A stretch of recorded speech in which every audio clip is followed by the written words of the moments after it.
बोलिए सदगुरुदेव की जय। साहेब। अटपट वाणी कबीर की।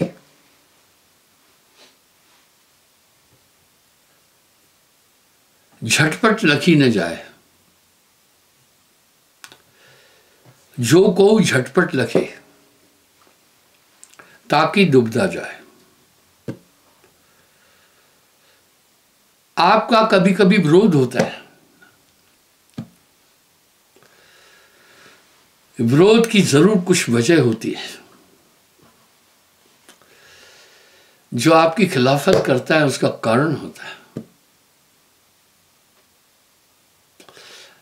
आजकल एक ट्रेंड चला हुआ है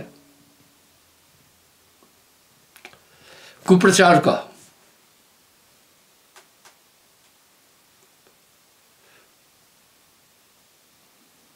एडवर्स पब्लिसिटी।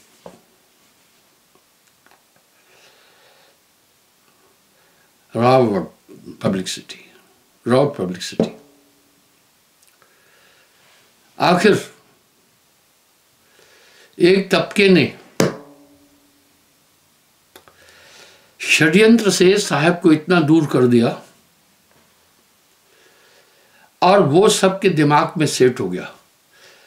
क्या अनपढ़ था कबीर, न पढ़ा लिखा था, जहां से आया बोला वहीं से बोला। ये धारणा शिक्षित वर्ग के अंदर भी आई। बतौर शिक्षाविदों ने भी एक बात लिख दी, कबीर एक जुलाहा था, लिखा पढ़ा नहीं था, जहां से आया वहीं से बोला। इसलिए एक प्रभाव पड़ा जनमानस के ऊपर।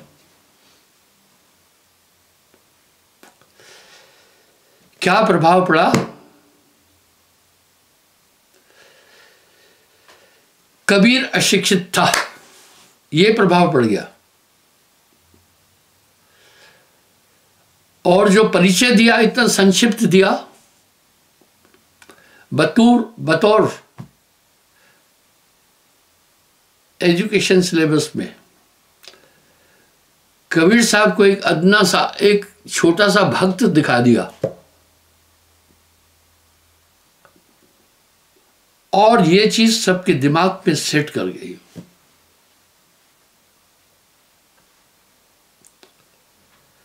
आइए हम देखते हैं। यह कबीर भव भटका खाए, वह कबीर भव पार लगाए।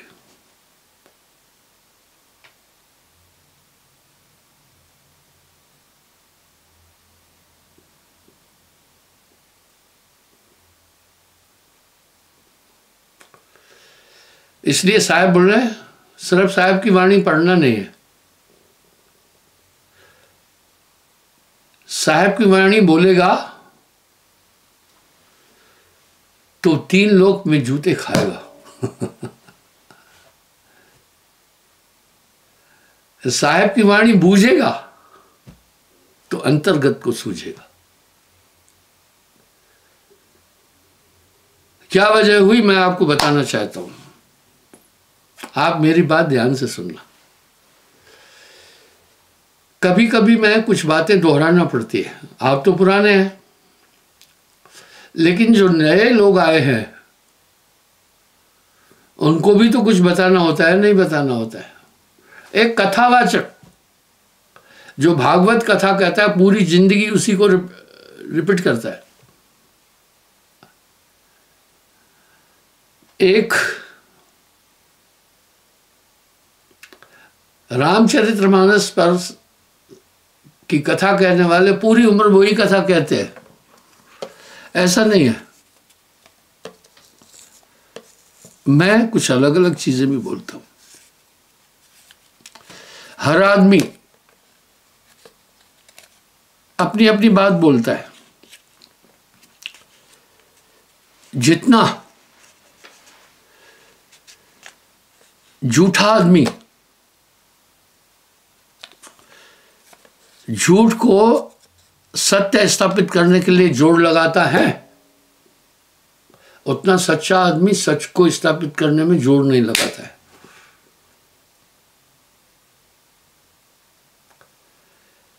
इसलिए दुनिया के लोगों में के दिमाग में एक बात सेट हो चुकी। ऐसा क्यों? कि वो कुछ समझ नहीं पाए। गलती किसी की भी नहीं है। ऐसे ऐसे शब्द हैं जो साहब के लोग नहीं समझ पाए। आप देखिए, साहब की रमे नहीं बोल रहा हूं।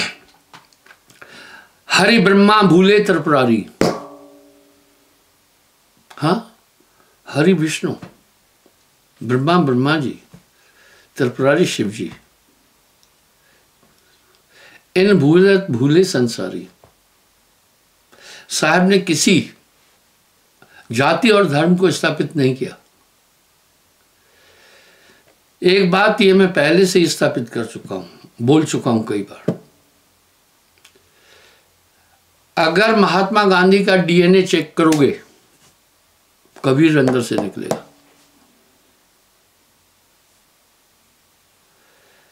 सत्य और अहिंसा का सबक महात्मा गांधी में साहब की वाणी का ही है। इन्होंने इसका उल्लेख भी किया। किसी ने एक इंटरव्यू में उनसे पूछा, ये सत्य अहिंसा के संस्कार आपको कहां से मिले? देखो, हर आदमी साहब को छिपाता है।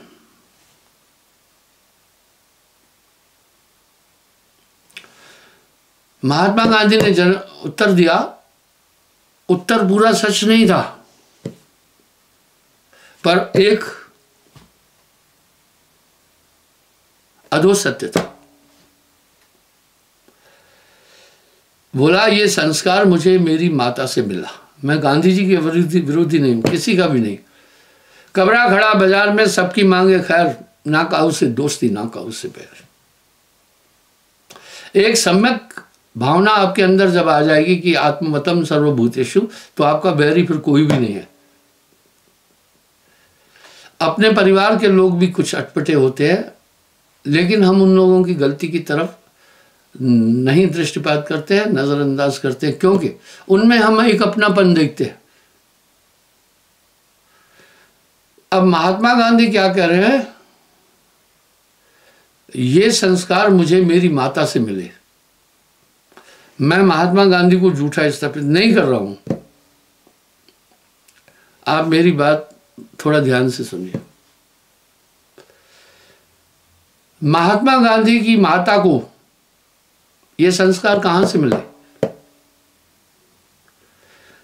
महात्मा गांधी की माता तो बहुत ज्यादा एजुकेशन थी नहीं उस समय।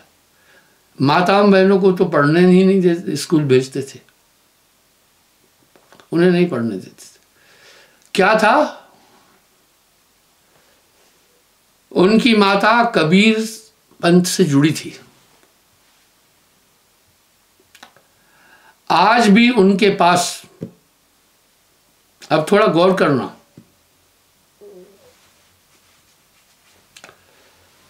आज भी उनके पुराने घर में एक साहब का दोहा लिखा है।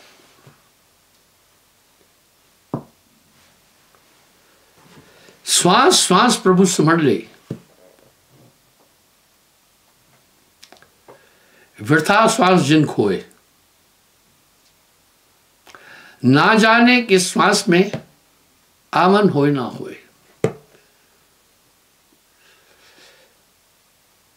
वाह, ये पुष्टि करती है बात कि उनकी मां साहब को फॉलो करती थी। ऐसा नहीं है, महात्मा गांधी ने कहीं कहीं साहब का उल्लेख कर दिया है थोड़ा सा। क्यों नहीं किया? मैं आपको एक बात बताता हूं। एक संभ्रांत जाति का आदमी मुझसे दीक्षा लिया था। वो फॉलो करता था, जो भी नियम है वो फॉलो करता था, लेकिन वो उसको कोई साहेबंदगी बोलता था मार्केट में, तो वो गर्दन यूं करके करता। बदस्तूर वो नियम का पालन करता था, दर्शन करने आता था, सब चीज थी। क्यों डर रहा था?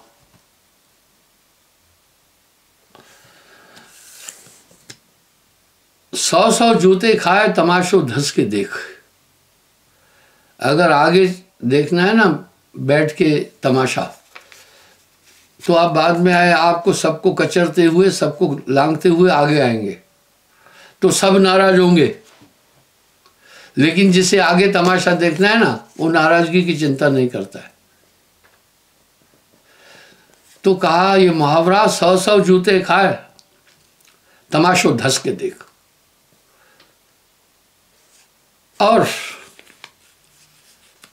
यानी वो हिचक रहा था पब्लिक से कि मैं अगर संभ्रांत कुल का था, संभ्रांत बरादरी का था, तो मैं अगर कहूंगा कबीर साहब की शिक्षा को अपनाया तो लोग मेरी खिल्ली उड़ाएंगे, वो एक जुलाहा था, अनपढ़ था। देखिए ये है कुप्रचार।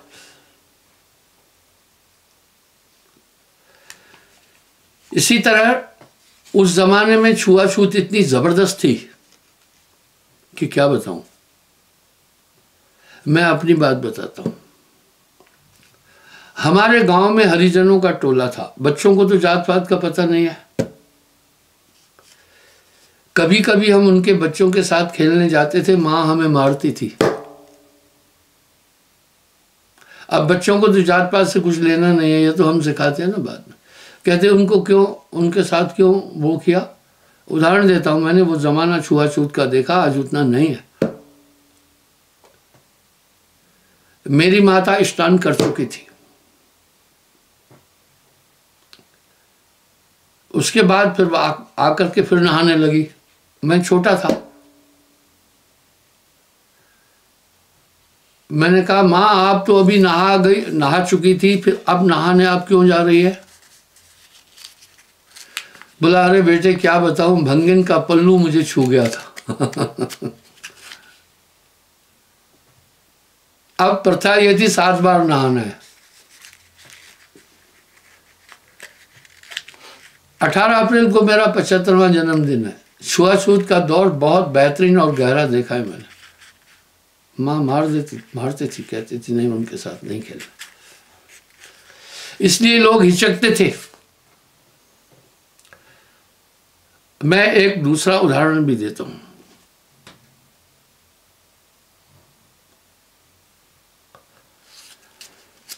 क्यों हिचकते थे बताता हूं।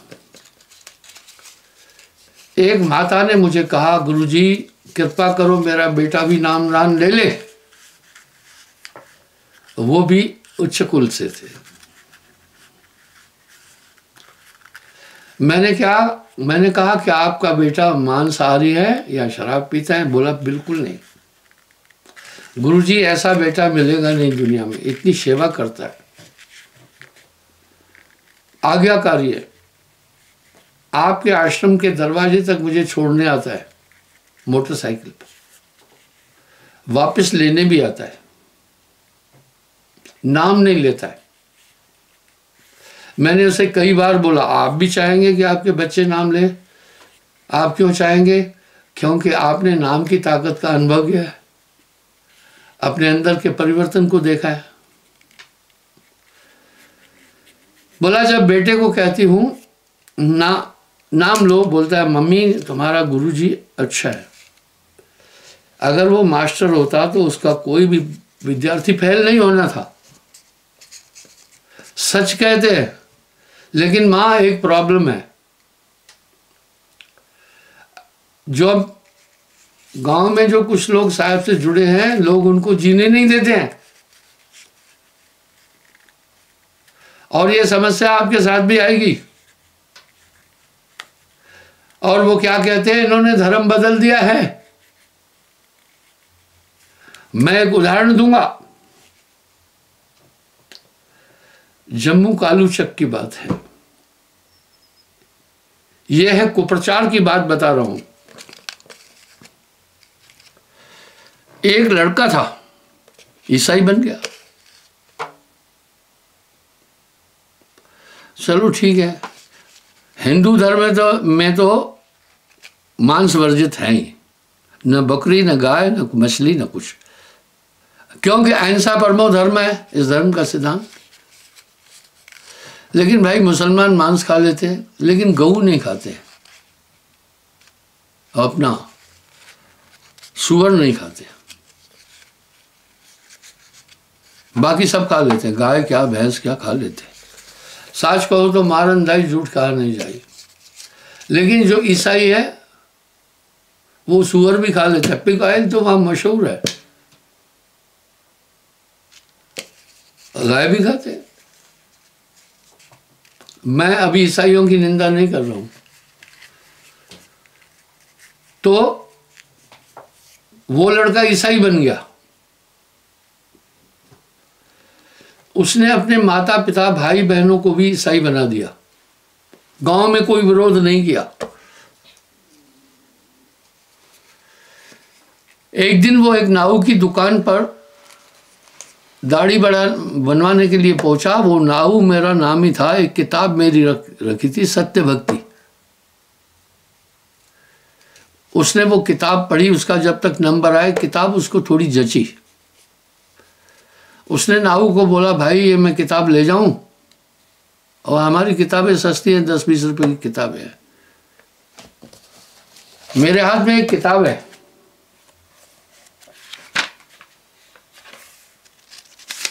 क्षमा चाहता हूं, मैं किसी की निंदा नहीं कर रहा। इस किताब का मूल्य है 350 रुपए।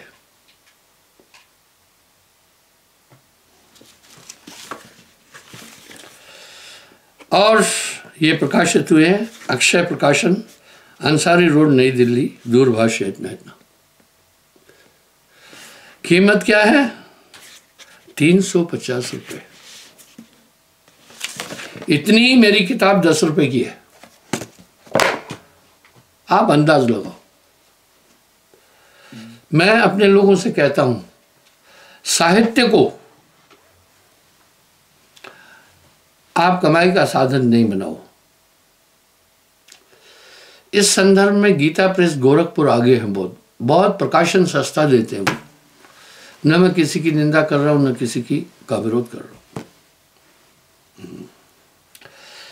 मेरे उस सत्संगी नाऊ ने कहा ले जाओ, लेकिन ये 350 रुपए की किताब है, इसको कोई देगा नहीं जल्दी, कीमत ज्यादा है। ये भी एक बिजनेस का स्रोत है। राइट्स इसके प्रकाशक के पास है पूरे। मैंने किसी को राइट्स दिए ही नहीं है, लॉस स्वीकार किया, लेकिन अपने लिटरेचर का राइट किसी को नहीं दिया मैंने। फिर मैं प्रकाशित नहीं करा सकूंगा, मटेरियल हमारा है। प्रकाशक सिर्फ प्रकाशित करने के लिए अब पूरे राइट मेरे ले लिया। एक न्यूज भक्ति चैनल था, चार्ज बड़ी थी।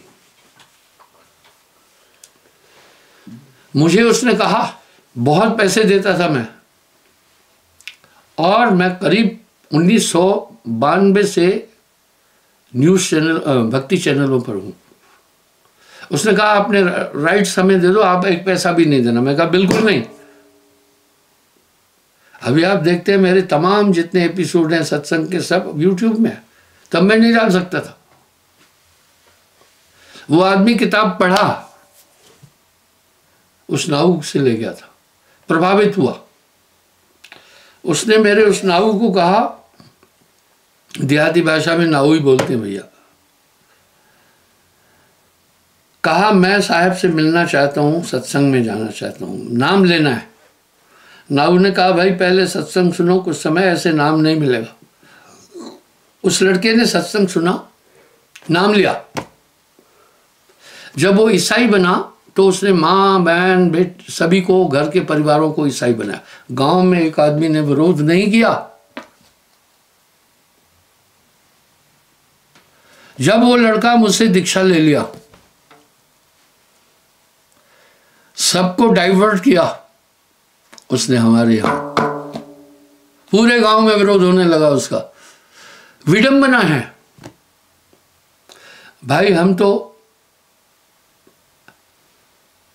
मांसाहारी भी मांस भी नहीं खा रहे हैं और धर्म का पूरा अनुकरण करते हैं।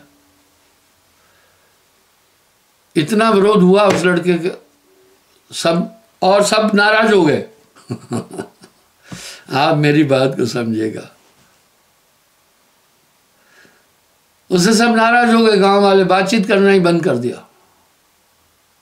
सोचे, अब यहां प्रश्न उठा, ईसाई बनने के बाद भी उसका कोई विरोध नहीं हुआ। हमारे यहां जो दीक्षा लेने आता है 7 नियम बताते हैं।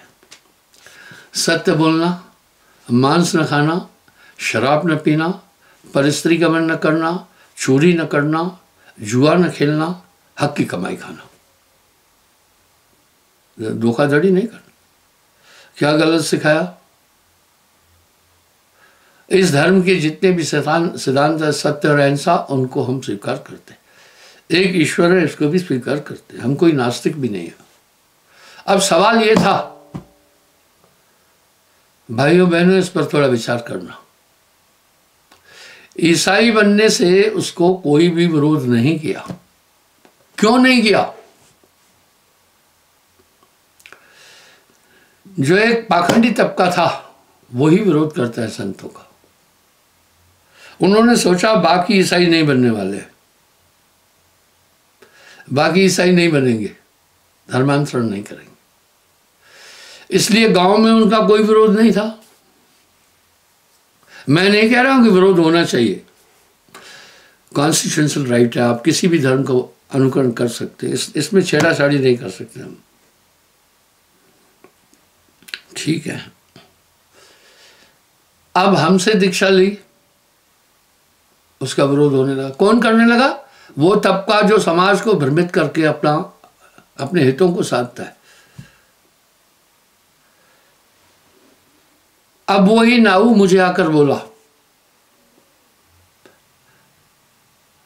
गुरुजी, अब पूरा गांव उसके विरुद्ध हो गया है।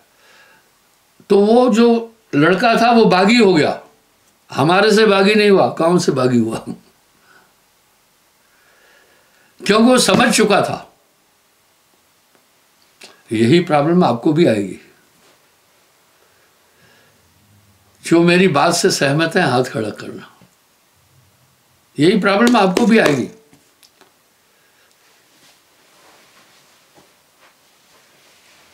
यही बात तो पलटू साहब अपनी वाणी में बोल रहे हैं, जगत भगत में बैर है चारों युग परमान, चारों युग परमान बैर है दूध खटाई। दुनिया का और भक्तों का बैर है, ठीक वैसे से दूध और खटाई है। बैर है दूध खटाई, जगत भगत में बैर है चारों युग परमान। हस्ती के हर बैर है, बैर है मूस बिलाई। हाथी और शेर में बैर है। एक बारे शेर ऐसा वो जानवर है जो 8 किलो मीट रोज खाता है, इसलिए सभी जंगल के जानवर शेर से परेशान हैं। हाथी और शेर का बैर है। क्यों? वो हाथी के छोटे बच्चे का शिकार करता है, इसलिए हाथी अपने बच्चे की सुरक्षा करता है। इनका बैर है। मूस बिलाई बैर है। मूस कहते चूहे को, चूहे और बिल्ली का बैर है। बैर है निवृ भुवंगा, भुवंग कहते सांप को। नाहक हस्ती देखकर भूकत है ये स्वान। जगत भगत में बैर है चारों युग परमान। पब्लिक नहीं बैर करती है, वो तबका है जो शातिर, जो समाज को अंधकार की तरफ ले जाता है, वो संतों का विरोध करता ही करता है। इतिहास उठा लेना। इसलिए संतों को बड़ी यंत्रणाएं दी गई। खैर कोई बात नहीं, आगे अब आते हम। तो लड़के ने अपनी माँ को कहा, माँ आपके साहब अच्छे शिक्षक भी है, बहुत अच्छा समझाते हैं। अगर ये विद्यालय में पढ़ाते तो इनका एक भी बच्चा फेल नहीं होना था। ये पीछे पड़ जाते आदमी को समझाकर अपने तथ्य पर चलने के लिए बाध्य करते हैं। मैं इनका सत्संग सुना हूँ, लेकिन माँ नाम लेने से गांव पूरा मगर लग जाता है, यानी पूरा गांव पीछा करता है, हूट करता है, छेड़ता है कि इसने धर्म बदल दिया, इसने वो बदल दिया, फलाना किया, मुसलमान के पास गुरु करने चला।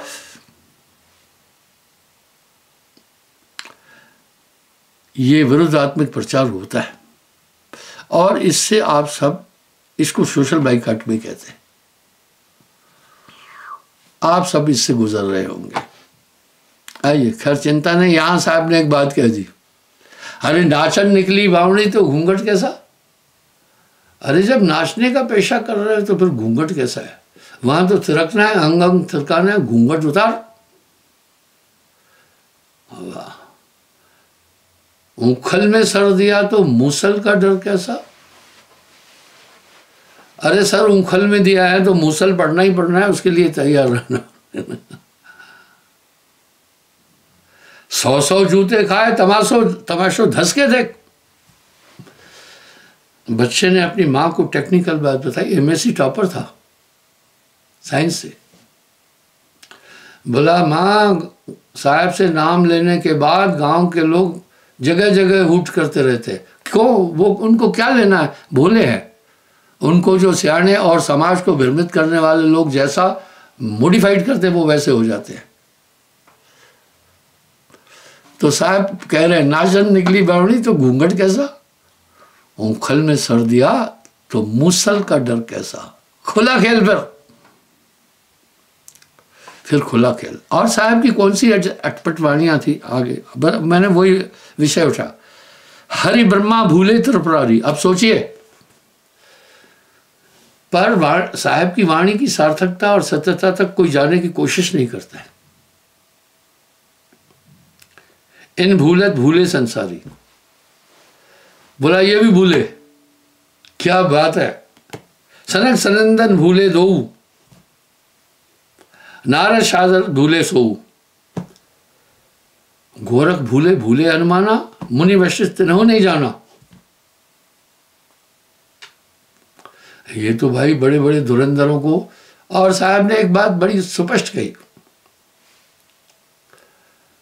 एक था रमतुल्ला, उसका नाम था रमतुल्ला। गांव में सब लोग उससे किनारा करते थे। क्यों? रमतुल्ला बड़ा साफ बोलता था। लेकिन मैं कहता हूं साफ भी सभ्य होकर बोलना है, क्रूर होकर नहीं बोलना। आप जिस सत्य को क्रूरता में बोल रहे हैं वो भी सत्यपूर्ण सत्य नहीं होता है। एक पुराने जमाने में हुक्के का बड़ा प्रचलन था। एक बुड्ढा हुक्का पीता था, अपने बेटे को कहा जा तेरी माँ चूल्हे पर भोजन बना रही, उससे अंगार ले आ।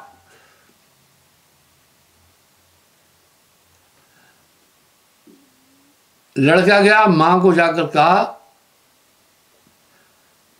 तेरा भतार, तेरा खसम अंगार मांग रहा है।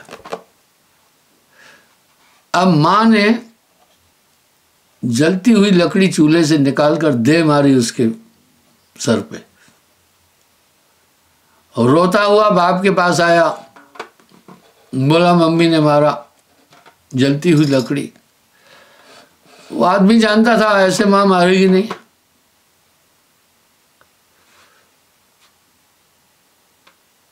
पूछा भाई क्या बात थी? बोला कुछ नहीं, मैं तो सच, आपने तो बोला सच बोलना। मैंने कहा तेरा खसम आग मांग रहा, तुम मम्मी के खसम हो या नहीं? लड़के ने कहा। ओ, बोला बेटे ये माँ भी माननीय होती है, ये तूने बड़ा गलत कहा। बोला अब जाकर बोलो माता जी पिताजी ने आग मांगी है। फिर गया, बोला माता जी पिताजी ने आग मांगी है। चलो मैं अपनी बहू से ही पूछ लेता हूँ, मेरी बहन की बहू है तो मेरी भी बहू हुई। कल्याणी तेरा बेटा आकर कहे कि खसम, तुम्हारे खसम ने पानी मांगा है, क्या करोगी?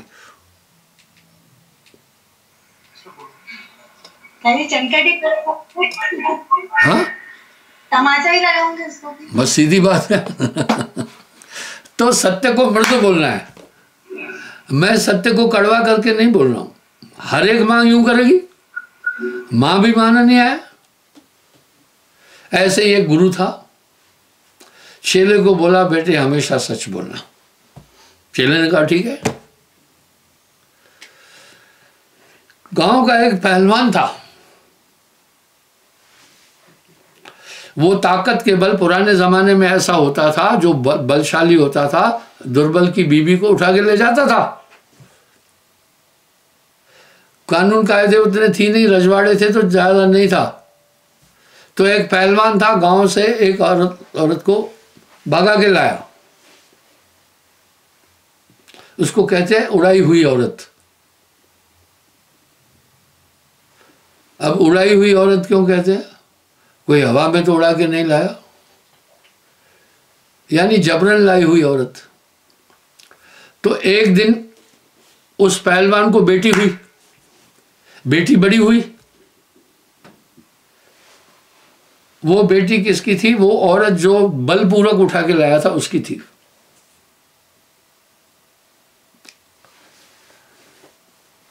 कुएं पर वो बड़ी हो गई बेटी, पानी भरने आई, वो चेला भी पानी भरने गया।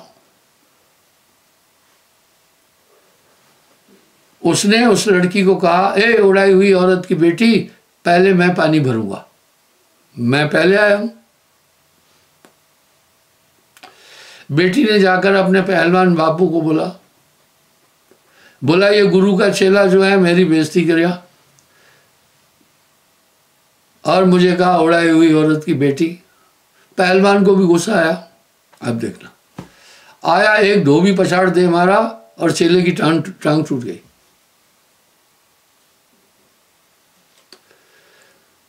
चेला रोता रोता गुरु के पास आया। गुरु ने कहा क्या बात है? बोला पहलवान ने मेरी टांग तोड़ दी। बोला ओ क्यों तोड़ी? बोला आप नहीं बोला है, सच बोलना है। मैंने उसको कहा उड़ाई हुई औरत की बेटी। गुरुजी वो पहलवान उस औरत को जबरदस्ती नहीं लाया था। तो मैंने कहा ओ उड़ाई हुई पहलवान की बेटी, औरत की बेटी, पानी पहले मैं भरूंगा। उसने जाकर बापू को बोला पहलवान को, उसने धोबी पछाड़ दे मारा, मेरी टांग टूट गई। अरे बोला भाई तूने बड़ी गलती की। आप सत्य को भी मृदु करके बोलना, क्रूर नहीं होकर नहीं। अगर क्रूर बोल दिया सत्य को तो वो भी आधा झूठ हो जाएगा। सत्य तो कोमल और मृदु है। आप उस सत्य को, भाई मेरे, अगर दूध में मिर्ची डाल दोगे ना तो दूध भी कड़वा हो जाएगा, और चीनी में मिर्ची डाल दोगे ना तो चीनी भी कड़वी हो जाएगी।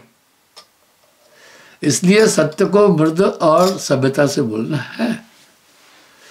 तो साहब भी कह रहे हैं ये नई बात नहीं है। साच कहो तो मारन धाई, झूठ कहा नहीं जाई, संतो झूठे जगपति आई। इस तरह अब क्या बोल रहे हैं साहब? अब वाणी में साहब बोल रहे हैं साच कहो तो मारन धाय, धाय का मतलब दौड़ते हैं, झूठ कहा नहीं जाई, संतो झूठे जगपति आई। वाह! लड़के ने भी अपनी माँ को यही बात बोली, माँ साहब से दीक्षा लेने के बाद लोग जीने नहीं देते हैं, विरोध करते। वो विरोध लोग नहीं कर रहे हैं, जो तबका समाज को अंधकार में रखता है वो नहीं चाहता है कोई भी आए। उदाहरण देता हूं, एक इंस्पेक्टर मेरा नामी था,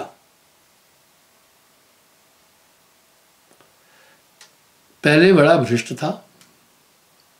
मुझसे दीक्षा लेने के बाद इतना टॉप इंसान बन गया। न्याय की रक्षा करना, सत्य बोलना और न्याय दिलाना, वो काम ये करता था। पता है जितना भी गुंडा तबका था क्या कहता था, बड़ा बेकार इंस्पेक्टर आ गया है। वाह क्या बात है। अब लोग कहने लगे बड़ा बेकार आ गया है थानेदार। तो साच कहो तो मारन धाई, झूठ कहा नहीं जाई संतो झूठे थे। अब साहब जो कह रहे हैं उसमें है, हरि ब्रह्मा भूले त्रिपुरारी, इन भूलत भूले संसारी, सनक सनंदन भूले दो, नारद शारद भूले सो, ये सब भूले हुए। गोरख भूले, भूले अनुमाना, गोरख भी भूले। और कई जगह साहब वाणी में बोल रहे हैं, गोरख अटके कालपुर कौन कहावे सा। क्यों? ये सब निरंजन तक की भक्ति किए और गण गंधर्व ऋषि मुनि और देवा सब मिलकर है निरंजन सेवा।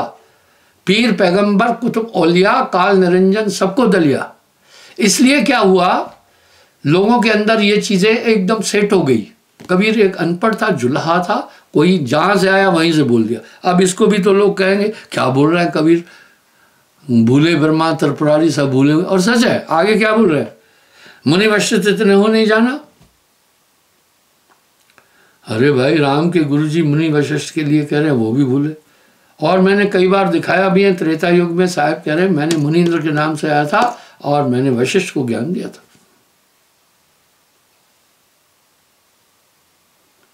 प्रहलाद पराशर भूले दो। अरे भाई, ये तो बड़ा अटपटा हो रहा है। प्रहलाद हमारे लिए माननीय है, छोटी उम्र में ही भक्ति किया, भक्ति निरंजन की किया। प्रहलाद को हम खराब नहीं बोल रहे, ध्रुव को भी खराब नहीं बोल रहे।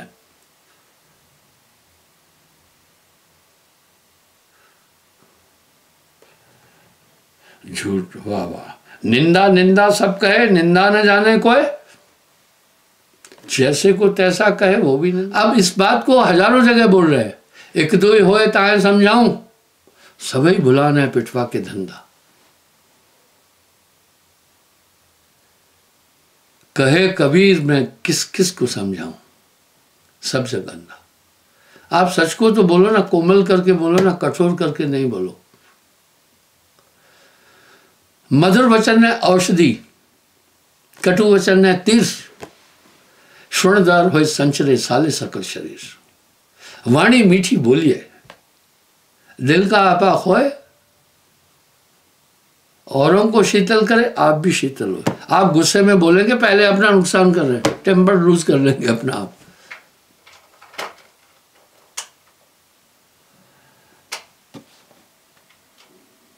देव पैगंबर ऋषि मिल इन्हीं माना भूल, निराकार में सब जग अटके यही सब इनकी भूल।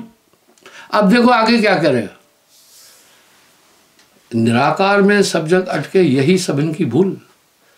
आगे क्या करें, गण गंधर्व ऋषि मुनि और देवा सब मिल करें काल की सेवा। पीर पैगंबर कुतुब औलिया काल निरंजन सबको दलिया। सिद्ध साधक और जोगी जत्ती आगे खोज न पाए रत्ती।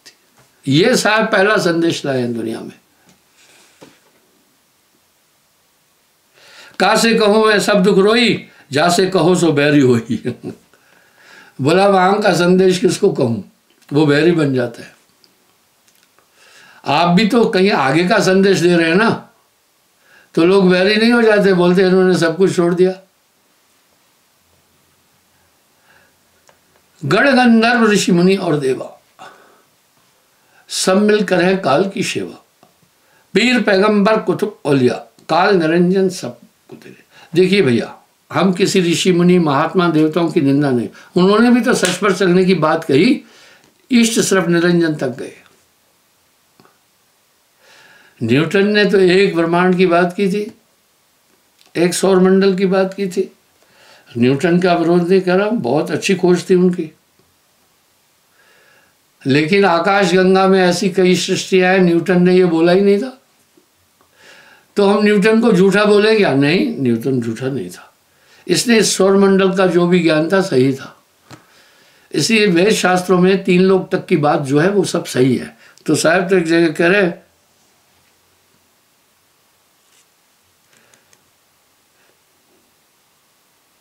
वेद हमारा भेद है। आप देखिएगा, साहब वेद की भी निंदा नहीं कर रहे।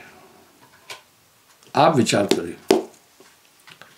वेद हमारा भेद है, हम ही वेदों मां, जिस विधि न्यारे हम रहे सो कोई जानत ना है।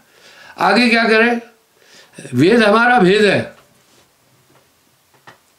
हम वेदन के मां हैं, पर जिस भेद में मैं रहूं वेद भी जानत ना। और सही तो है।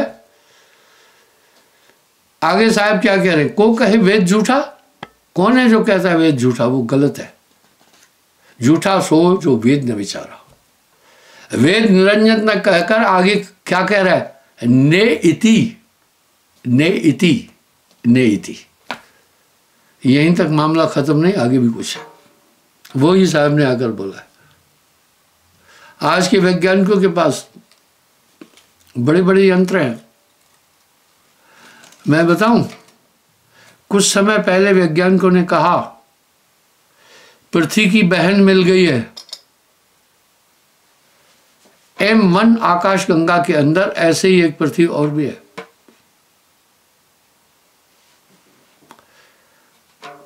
क्या खोज है ये? वो बोल रहे हैं अभी तक जो वाहन बने हैं वहां जाने में 1000 साल लगेंगे।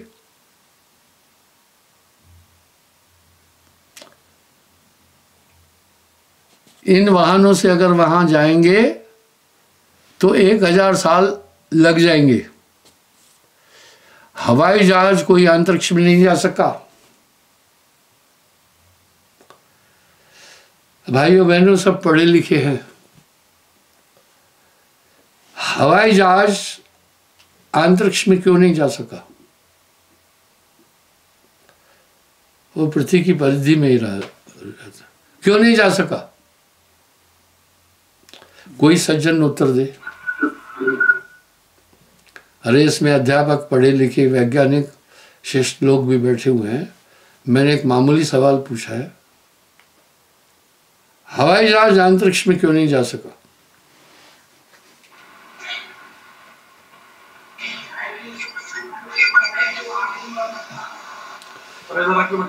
थोड़ा नजदीक आ जाइए। कुछ कह रहे हैं अध्यापक हैं क्या? आप लोग नहीं जानते कि हवाई जहाज अंतरिक्ष में क्यों नहीं जा सका? शायद ही उसमें सीमा इतनी बनाई वो आगे नहीं बढ़ सकता, क्यों वो बना भाई हिसाब से वहां तक पहुंच सकता। किस हिसाब से बना है? उसमें जो समस्या लगी हुई है वो समस्या क्या है ये बताइए ना। ऐसे पिंडा नहीं छूटेगा आपका, आपने जवाब पूरा देना है। जैसे उसकी क्षमता जहां तक जाने की वहां तक पहुंच सकता है, वो आगे नहीं बढ़े। क्षमता क्यों कम है? कम है, उन्हें जो बनाया है, मान लो जैसे वैज्ञानिक ने उन्हें बनाया है, उसकी क्षमता वहां तक ही है। आखिर क्षमता कम होने का क्या कारण है, मुझे ये भी तो बताओ ना। शायद ही हुआ। चलो बैठ जाओ, इतना ही, धन्यवाद आपका। सही, गुरुत्वाकर्षण की वजह से सही। हाँ, गुरुत्वाकर्षण की वजह से सही। ना ना ना ना, आप भी पढ़े लिखे हो, विज्ञान पढ़े हो, BSc हो। गुरुत्वाकर्षण की वजह से नहीं, फिर जहाज कैसे ऊपर जा रहा है? अरे भाई हमारे वायुयान चल रहे हैं फ्यूल के द्वारा। गुरबख्श, एम आई करेक्ट और नॉट? तुमने अपने पिता की मदद नहीं की? एक इंजीनियर हो। अब तो सब कहेंगे हवाई जहाज क्यों नहीं जा सकता है अंतरिक्ष में?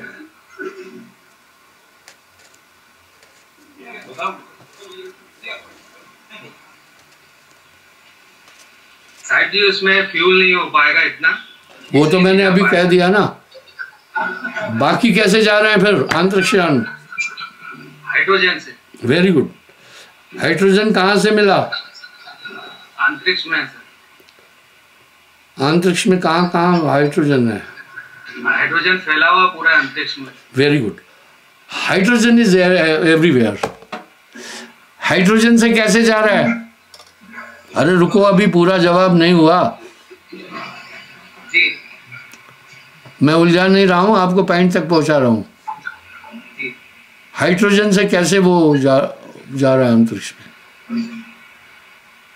उसमें सिस्टम ऐसा है कि जो हाइड्रोजन को अपने में लेता है और उसको यूज करके उसको जा रहा है। गुड। कहाँ तक पढ़े हैं आप? 10वीं पास। अच्छा ठीक है, बैठ जाओ, सही बात है। Hydrogen is everywhere.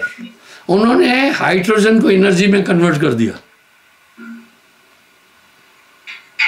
उन्होंने क्या किया है गुरबख्श, एम आई करेक्ट और नॉट? और हाइड्रोजन इज एवरीवेयर। मैं भी अध्यापक हूं, हाइड्रोजन एवरीवेयर है। जैसे देखिए स्पेन में क्या है, मैक्सिमम जो व्हीकल्स है सोलर एनर्जी से है। पहले तो हम सब धरती पर रहते, सूर्य की महिमा नहीं समझ पा रहे थे, पर पूजा जाता है क्योंकि एक सौर ऊर्जा बहुत बड़ी ताकत सूरज से इस पृथ्वी को मिलती है, इसका बेस ही वही है। इसलिए फिर उन्होंने क्या किया, ऐसा कोई सिस्टम बनाया कि सूरज से ऊर्जा लेते हैं। वो कैसे लेते हैं वो सुनिए। सौर ऊर्जा एंटीना, वो उन्होंने सबने वो सौर प्लेट लगाई हुई है गाड़ियों के ऊपर, उससे पूरा आता है, अंदर बैटरी चार्ज होती जाती है, गाड़ी उससे चलती है, प्रदूषण नहीं होता है। इस तरह वैज्ञानिकों ने फिर क्या बनाया, क्योंकि करोड़ों मील दूर जाने के लिए फ्यूल कहां से आएगा, कोई सपने में नहीं सोचता था। समुद्र में कोई गहराई तक नहीं जा सकता था। ऑक्सीजन सिस्टम जो हुआ वैज्ञानिक जाने। इस तरह हम इस ब्रह्मांड से पार एक पावर के बिना कभी नहीं जा सकते। वो पावर एक पूर्ण और अद्भुत गुरु हमें देता है, तब हम बाहर जा सकते हैं। इसलिए पूरी वाणियों में गुरु की महिमा अनंत बोली गई। क्षमा चाहता हूं, मुझे ठीक पौन घंटा हो चुका है, उससे भी ज्यादा बातचीत करते हो। मैं ये कहना चाहूंगा कि वो आगे साहब और बोल रहे हैं, आधा नहीं छोड़ना चाहेगा। निराकार में सब जग अटके यही सबन की भूल। अब निराकार में कैसे अटके वो सुनो। हमारे वेद भी उस सत्ता को जो सुपर पावर है उसको निराकार बोल रहे हैं। यही ईसाई भी तो बोल रहे हैं, आकाशी पिता ईसा जी कह रहे हैं, यही मुस्लिम भी कह रहे हैं भाई बेचूना खुदा। का से कहूं मैं दुख रोई, चा से कहूं सो बैरी हुई। ऐसा कोई ना मिला जासे कहिए रोए, जासे कहिए भेद को सो सरवैरी होए। जिसको आप कहेंगे कि इनसे ऊपर एक भक्ति है, सब कहेंगे नास्तिक है तू। कूप मेंढ जस कूप प्यारा, विश्व को अमृत कहत गवारा। और आपकी ये बारीक थ्योरी जल्दी कोई समझ नहीं पाएगा। अभी मैंने एक सवाल पूछा कि भाई अंतरिक्ष यान करोड़ों मील कैसे जा रहे हैं, कोई नहीं बोला। फ्यूल कहां से आ रहा, वो एक लड़के ने बोल दिया कि हाइड्रोजन को, हाइड्रोजन इज एवरीवेयर, उसको एनर्जी में कन्वर्ट कर दिया। इसी तरह स्पेन में मैक्सिमम गाड़ियां चलती है सौर ऊर्जा से, प्रदूषण नहीं होता है। अब आप देखते हैं गाड़ियां चलती है, पीछे से एक धुआं निकलता है, कितना बदबू होती है धुएं में, वो प्रदूषण बनाता है। न जाने अरबों गाड़ियां चल रही है वर्ल्ड में, करोड़ों चल रही है, लेकिन सौर ऊर्जा से फ्यूल वाला झंझट खत्म है। इसी प्रकार से एक नाम की ताकत के बिना ये ब्रह्मांड के पार नहीं जा सकता है, न किसी जप से, न किसी तप से, न किसी योग से, न किसी क्रिया से। ये एक गुरु आपके अंदर एक ऊर्जा प्रेषित करेगा, तब आप जा सकते। इसलिए इतनी महिमा गुरु की कह दिया।